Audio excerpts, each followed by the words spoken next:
లక్ష్మీ సరస్వతి, విష్ణుదేవి భార్య లక్ష్మి, బ్రహ్మ భార్య సరస్వతి. విష్ణువు నాభిలోంచి కమలం ఉద్భవించి ఆ కమలంలో బ్రహ్మ పుట్టాడని ఒక ప్రతీతి. అలాగే లక్ష్మి సరస్వతి మధ్య అత్తా కోడళ్ళ గొడవ నడిచిందనేది మనం పురాణాల్లో చదువుకుంటాం. అంటే అత్తా కోడళ్ళ మధ్య గొడవలు అనేవి పురాణ కాలంలో కూడా ఉన్నాయి అనే విషయం మనకు అర్థమవుతుంది కదా. అసలు ఈ అత్తా కోడలు ఎందుకు గొడవ పడతారు, వాటి వెనకున్న సైకలాజికల్ రీజన్స్ ఏమిటనే విషయం తెలుసుకోవాలంటే ఈ వీడియో చివరి దాకా చూడండి. అలాగే మీకు తెలిసిన అత్తా కోడలకు కూడా వీడియో చూపించండి.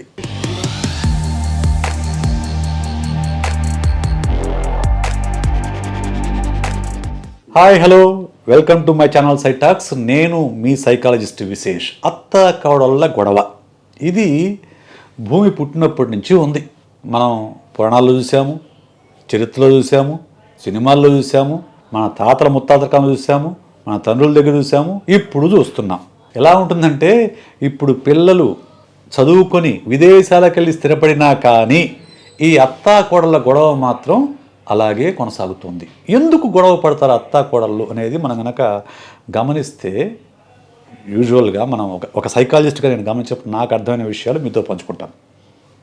అత్త కోడలు రెండు భిన్నమైన కుటుంబ వాతావరణాల్లో ఉంటారు. అత్త కుటుంబంలో చాలా కుటుంబాల్లో ఆ కుటుంబానికి సంబంధించిన ఆచార వ్యవహారాలు, పద్ధతులు ఇవన్నీ కూడా అత్త యొక్క ఆధ్వర్యంలో నడుస్తూ ఉంటాయి. అత్త చెప్పిన మేరకు నడుస్తూ ఉంటాయి. అంటే కుటుంబ ఇల్లాలుగా, గృహిణిగా ఆమె చెప్పిన మేరకు భర్త కానీ కొడుకు కానీ నడుచుకుంటూ ఉంటారు.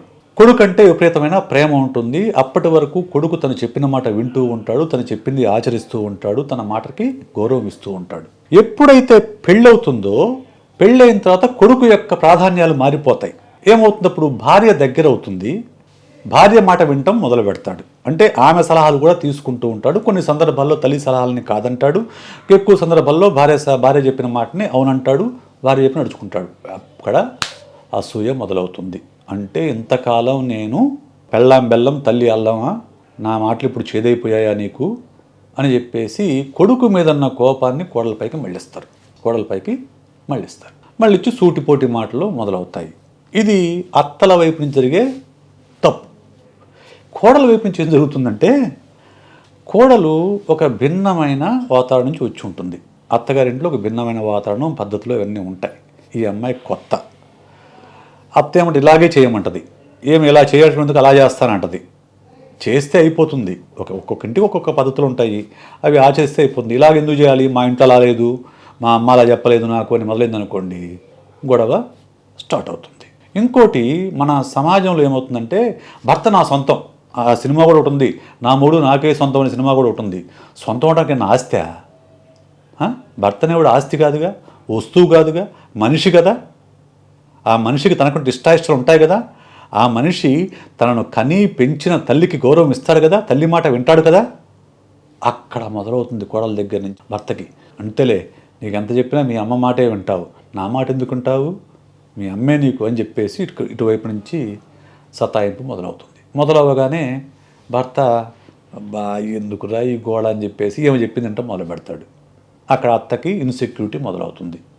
నా కొడుకు నా చేయి జారిపోతున్నాడు అని మొదలవుతుంది. ఇటువైపు కోడలకేమో నా భర్త తల్లి మాటే వింటున్నాడు, నా గ్రిప్పులోకి రావడం లేదు, తల్లి గ్రిప్పులోనే ఉన్నాడు. ఆధిపత్య భావన, ఆధిపత్యం సాధించాలనే తపన ఇద్దరికి కూడా.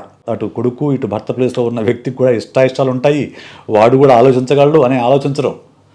సో నిజానికి అతను తనకు ఏది కంఫర్ట్గా ఉంటే ఆ పని చేస్తూ ఉంటాడు.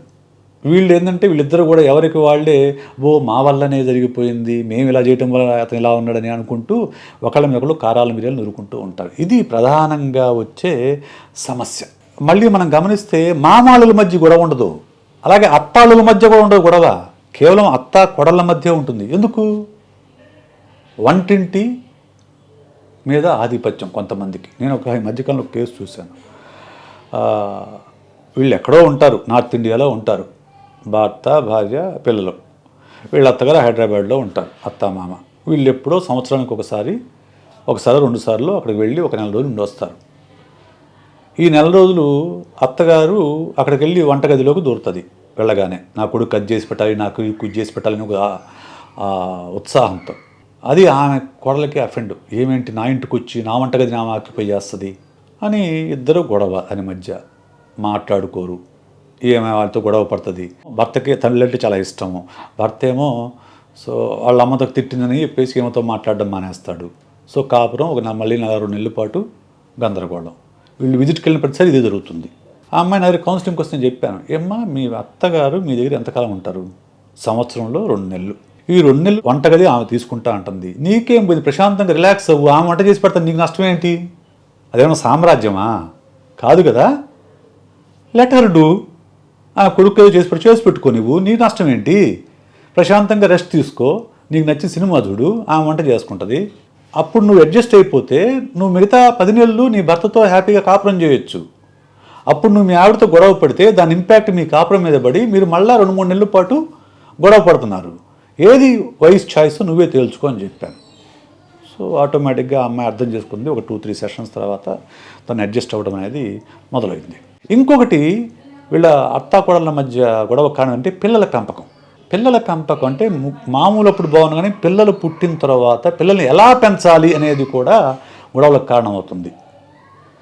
పిల్లల పెంపకం అనేది అప్పుడే పెళ్లి చేసుకున్న వాళ్ళకి, మొదటి బిడ్డకి వాళ్ళు ఎలా పెంచాలో వాళ్ళకి తెలియదు కాబట్టి వీళ్ళు ఏం చేస్తారు, అత్తగారు ఉన్నారనుకో, అత్తగారు సలహా చెప్తారు. కానీ వాళ్ళ అత్తగారు సలహా వినదు. వాళ్ళ అమ్మకు ఫోన్ చేస్తుంది. వాళ్ళ అమ్మకు ఫోన్ చేసి, మమ్మీ ఇవి ఏం చేయాలి మమ్మీ అని ఫోన్ చేస్తుంది. వాళ్ళ మమ్మీ ఏదో సలహా చెప్తుంది. ఆ సలహా ఈ సలహా కొంచెం కాన్ఫ్లిక్ట్గా ఉన్నాయనుకో, ఒకే రకంగా లేవనుకోండి, అప్పుడు ఈ కోడలు అమ్మ చెప్పిన సలహాని పాటిస్తుంది. ఎలా పాలు ఇవ్వాలి, ఎప్పుడు ఫుడ్ పెట్టాలి, కడుపు నొప్పి వస్తే ఏం చేయాలి, ఇటువంటి రకరకాల సమస్యలు ఉంటాయి ఫస్ట్ బిడ్డ పుట్టినప్పుడు. అప్పుడు అత్తగారు సలహా చెప్తుంది. ఇటు పక్క నుంచి ఏమో వినదు. అమ్మకు ఫోన్ చేస్తుంది, మమ్మీ ఏం చేయమంటావు మమ్మీ అని చెప్పేసి. వాళ్ళ మమ్మీ అటు సలహా చెప్తుంది. ఈ 2 కాన్ఫ్లిక్ట్ అయినప్పుడు ఆమె మమ్మీ చెప్పిన సలహాను పాటిస్తుంది. అంతేలే, మీ అమ్మ చెప్పింది ఏమింటారు కానీ నేను చెప్పింది ఎందుకంటారు అనేది మొదలవుతుంది. సో దాని మీద ఇంకా కొడుకు మీద, ఎరా అన్నీ వాళ్ళు చెప్పినట్టు జరగాల, మేము చెప్పినట్టు జరగాల్సిన అవసరం లేదా అని చెప్పేసి గొడవ మొదలవుతుంది. ఇక్కడ ఇది ప్రధానది. ఇంకొక అతి ముఖ్యమైనది ఉందండి, పండగలు పబ్బాలకి ఎవరింటికి వెళ్ళాలి అనేది విషయం. ఎవరింటికి వెళ్ళాలి? మనది పురుషాధిక్య సమాజం. అవునన్నా కాదన్నా పురుషాధిక సమాజం. ఇప్పుడు కాస్తో కూస్తో కొంత తేడా వస్తుంది, కొంచెం సమానత్వం వస్తుంది. కానీ యూజువల్గా ఏంటంటే పండగకి భర్త ఇంటికి వెళ్ళాలి, కొన్ని పండగలకి అత్తగారింటికంటే అమ్మాయి వాళ్ళ తల్లి ఇంటికి అక్కడికి వెళ్ళాలి.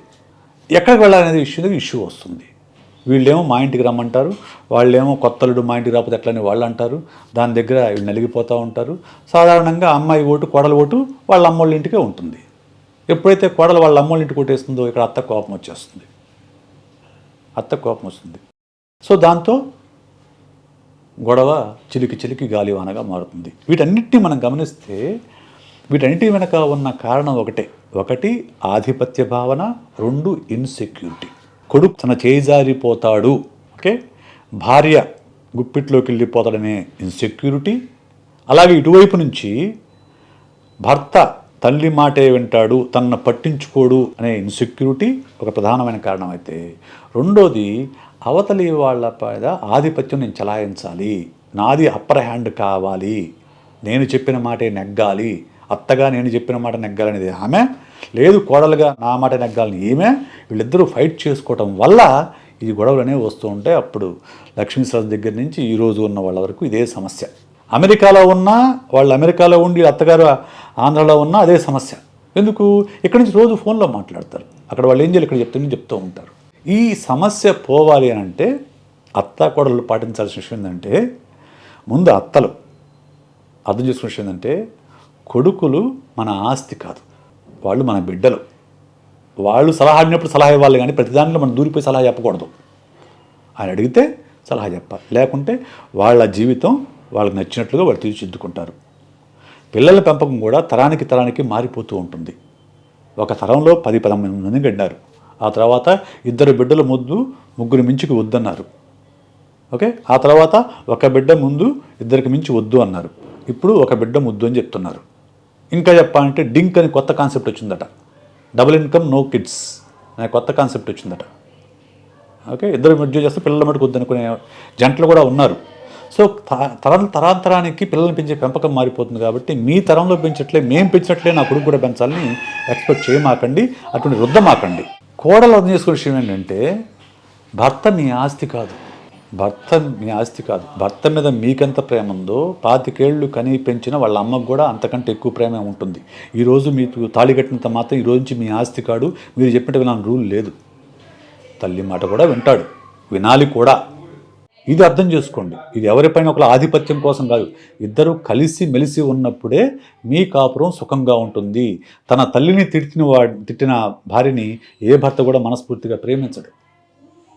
మీకు ప్రేమ కావాలా వద్దా అనుకుని మీరు అర్థం చేసుకొని అత్తని గౌరవిస్తూ వాళ్ళు చెప్పిన మంచి మాటల్ని అర్థం చేసుకొని వాళ్ళు చెప్పింది నచ్చకపోతే అక్కడ దాన్ని వదిలేసి మీ జీవితాన్ని కొనసాగించడం కోడలుగా మీ బాధ్యత. ఇలా అత్త కోడలు ఇద్దరు కూడా ఈ ఇష్యూస్ని అర్థం చేసుకొని ఇద్దరూ కూడా కలిసి ఉన్న విషయం అర్థం చేసుకొని ముందుకు సాగితే మీ జీవితాలు సుఖంగా ప్రశాంతంగా సంతోషంగా ముందుకు సాగుతాయి. లేకపోతే రోజు కొంపలో కుంపటిలాగా నడుస్తుంది. సో ఏం చేయాలో డెసిషన్ మీది, మీరు డెసిషన్ తీసుకోండి. ఓకే, ఈ వీడియో మీకు నచ్చినట్లయితే లైక్ చేయండి, షేర్ చేయండి. అలాగే మీకు తెలిసిన అత్త కోడళ్ళకి కూడా షేర్ చేయండి. చేసి మీ అభిప్రాయాన్ని కామెంట్ రూపంలో నాకు చెప్పండి. మరో వీడియోతో మీ ముందుకు వస్తాను. నేను మీ సైకాలజిస్ట్ విశేష్.